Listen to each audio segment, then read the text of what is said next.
never made it, but I know what it takes. I'm motivated by a mix of emotion. Got my statement, and I'm reading it slow so I can understand it fully. Appreciate my standing, go out of this world and right on time. Oh, never in my life have I seen the sky light up like this. I'm far away from Earth and I wanna know if you exist. Mission control, do you read me? Send me my coordinates lately.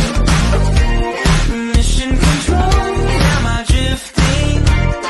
Tie me to someone who will love me, yeah. Wait, I think I'll last a bit longer. Find another. Welcome everyone to another Ref Brandon and the Todd Family YouTube video. Wherever you are, whatever you may be doing, thank you so much for making Ref Brandon and the Todd Family a part of your day. We always greatly appreciate it. In case you have not heard yet, time changes this upcoming Saturday night. It goes forward 1 hour. Of course, it officially changes at 2 o'clock Sunday morning. It always does.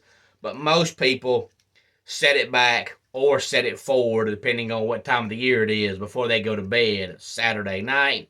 Knowing me, I will still be up, so I will just go ahead and move it up before I lay down. But time changes Saturday night, so if you don't go to bed 1 hour earlier, you're going to lose an hour of sleep. But today here on the channel, I want to talk about some wrestling. I was going to do this yesterday, but I wanted to give the AEW fans an extra 24 hours in case they wanted to watch the pay-per-view from Sunday night. And I'm also going to talk some UWF from Sunday afternoon.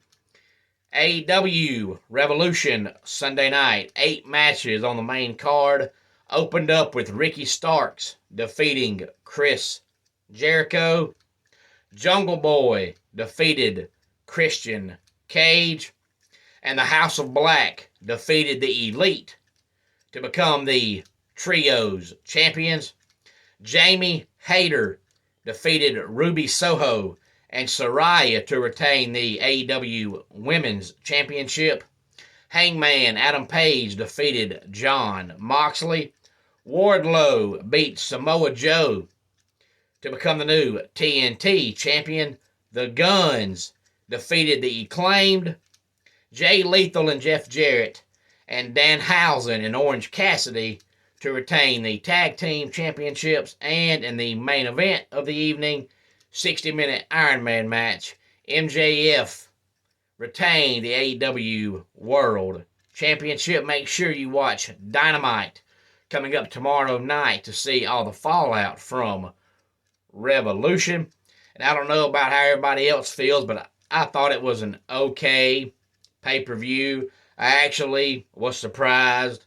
I'm glad MJF won, but I thought they were going to give the belt to Bryan Danielson. And I'm glad that the Elite lost. Maybe I ain't got to see them for a while. I have just never liked the Young Bucks. Kenny Omega, I'm okay with. He's not on my short list of great wrestlers, but I can watch him wrestle. I have never liked the Young Bucks. When they first started making it big years ago, when they signed with TNA, and they were called Generation Next, I didn't like them then. They're just not my cup of tea. I have just never liked the Young Bucks. So maybe they'll be off my TV for a few months. Any thoughts on AEW Sunday night? Please feel free to let me know. But as far as UWF goes, I'm not going to tell you all the results because, as always, I want you to watch it when it airs on YouTube. But I will give you a few highlights. We saw the UWF debut of Pat Roach and also the UWF debut of Big Andy. I have worked with Big Andy at Anarchy and NCW but first time ever he was at UWF, and I've heard a lot about Pat Roach.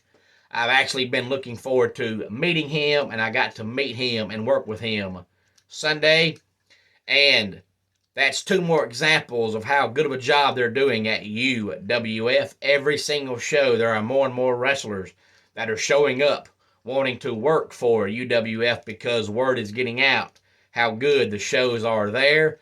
We actually had to turn some fans away Sunday because we were out of seats. So that just tells you how good the shows are. When you have to turn fans away, you're doing really, really good.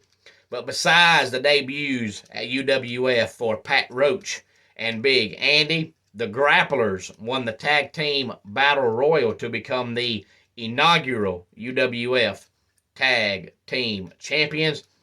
And DC Washington had a match with Jacob Ashworth. But before the match started, DC Washington said he's going to introduce a brand new match concept, and he will use it whenever he feels inclined to use it.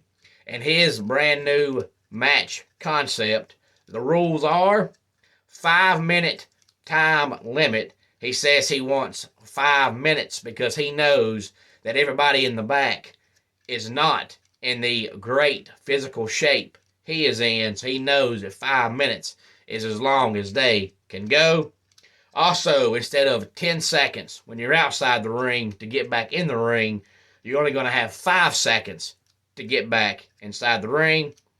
No fist, no top rope maneuvers, and no chops. And he says no fist and no chops because his hands are lethal weapons. So to try to be fair, he's going to ban fist and chops for both wrestlers. We also saw the debut of Grace Todd as the UWF ring announcer. And Jimmy Jacobs, who was with us a few months ago, came back Sunday and wrestled Curtis Coleman. We all know Jimmy Jacobs from the WWE, Ring of Honor, and Impact. It was good to have him back with us. The next show for UWF will be coming up on Sunday, March the 19th. And this upcoming Saturday, we're back at 244 Livestock Road, Easton Nolly, Georgia, for SWA Wrestling. Doors, 6 o'clock. Bell time, 7 o'clock. Of course, it's our first show since last month's Reloaded. So come and see all the fallout from Reloaded. Come on out and see the new SWA Premier Champion, Billy Starr.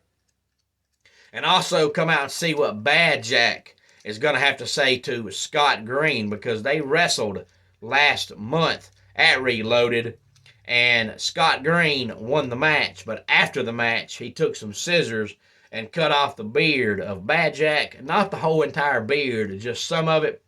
But Bad Jack has been growing that beard for about 2 or 3 years. So I know if I was Bad Jack, I would be highly, highly upset. Also come out and see the SWA Tag Team Champions, Jacob Ashworth and Scott Mason. They will be in the house. Dynamic Dexter will be in the house. Hot Stuff Adam Mabry will be in the house. Scott Green will be in the house. And Cade Powers, who seems like he has about 17 championships right now, will also be in the house. All that and more coming up Saturday night. 244 Livestock Road, Easton Nolly, Georgia, for SWA. Doors open at 6 o'clock and bell time is 7 o'clock. Follow along on Facebook. Just type up SWA or Southern Wrestling Association. Hopefully I will see a lot of you Saturday night at SWA. Homes for Our Troops is a publicly funded 501c nonprofit organization that builds and donates specially adapted custom homes nationwide for severely injured post 9/11 veterans. Since the 2004 inception, nearly 90 cents of every dollar spent has gone directly to our program services for veterans. Visit at hfotusa.org. Let's go ahead and get our dad joke of the day in here. I asked my dad how it felt having the best son in the world. He told me to ask my granddad. And that wraps it up for today's Ref Brandon and the Todd Family YouTube video. Until next time, it's Ref Brandon saying, just like in pro wrestling, life can be over by the count of 3. Tell your friends and family how much you love them. Bye.